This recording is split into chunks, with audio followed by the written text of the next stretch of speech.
굿모닝 여러분, 실리콘밸리 목사 백봉기입니다. 오늘도 주님과 함께 행복한 교회, 화목한 가정, 형통한 기업 세우시기를 축복합니다. 오늘 묵상 말씀은 내가 만일 하나님의 아들이거든 이란 제목으로 마태복음 4장 1절 2절입니다.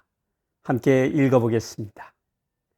그때 예수께서 성령에게 이끌려 마귀에게 시험을 받으러 광야로 가사 40일을 밤낮으로 금식한 후에 줄이신지라. 아멘. 예수께서 요한의 침례를 받으신 후의 일입니다. 그때 예수께서는 시험하는 자, 곧 마귀에게서 3번의 시험을 받으신 것입니다. 그런데 예수께서 침례 받으신 후에 받은 시험은 엄밀하게 따지면 성령님에 의한 시험이었습니다. 1절이 그것을 증명해 줍니다.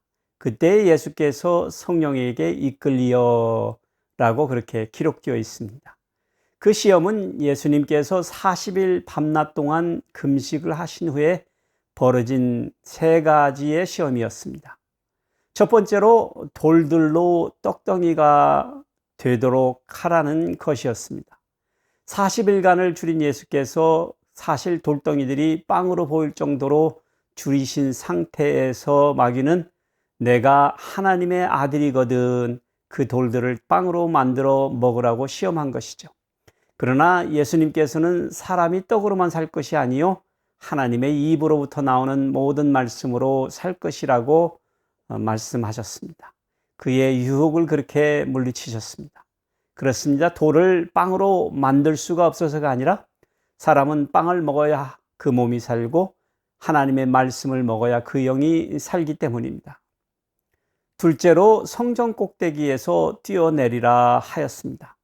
마귀는 예수를 예루살렘 성전 꼭대기로 데려가 세우고 그곳에서 내가 하나님의 아들이거든 그 높은 곳에서 뛰어내리라고 도전했습니다. 그런데 이번에는 마귀가 시편 91편 11절 12절을 인용합니다.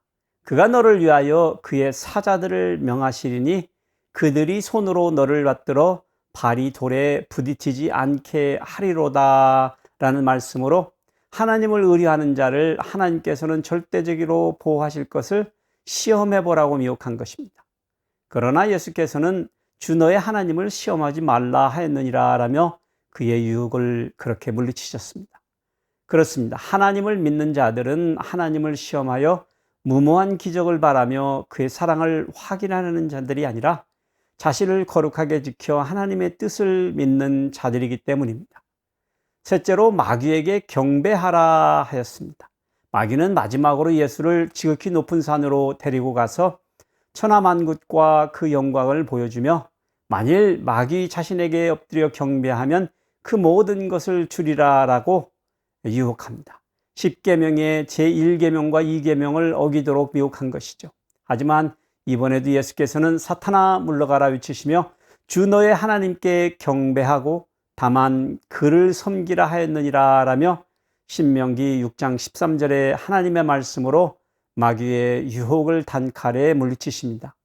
1차, 2차에서처럼 내가 하나님의 아들이거든 이라는 말은 사용하진 않았지만 그 시험에 하나님의 아들 된 자들은 절대로 응할 수 없는 것이었습니다. 그렇습니다. 하나님의 아들들은 절대 하나님 아버지의 것을 섬기지 않습니다. 겉으로 보면 위의 것들은 먹고 사는 문제, 자기 영광에 대한 욕구, 그리고 예배의 대상에 대한 3가지의 시험이었지만 사실은 한 가지입니다. 정체성에 대한 시험이었습니다. 예수께서 침례를 받은 후 얻은 것은 내 사랑하는 아들이요 내 기뻐하는 자라나는 아버지 하나님의 음성입니다. 확증입니다. 예수께서 자신에게 주어진 미션을 완수하기 위해서는 자기의 그 정체성에 대하여 확고한 신념이 있어야 했던 것입니다. 그렇습니다. 우리 성도들도 하나님의 자녀된 자들입니다. 그러니 여러분, 우리에게 먹고 사는 일, 명예와 영광에 대한 일, 예배와 경배를 타협하도록 하는 일, 어떤 시험이 주어진다면 우리는 새로운 신분 예수 그리스도 사랑의 대사됨을 기억하시고 그러한 시험들을 넉넉히 이겨내시는 여러분들 되시기를 축복해 드립니다. 주님과 함께 행하여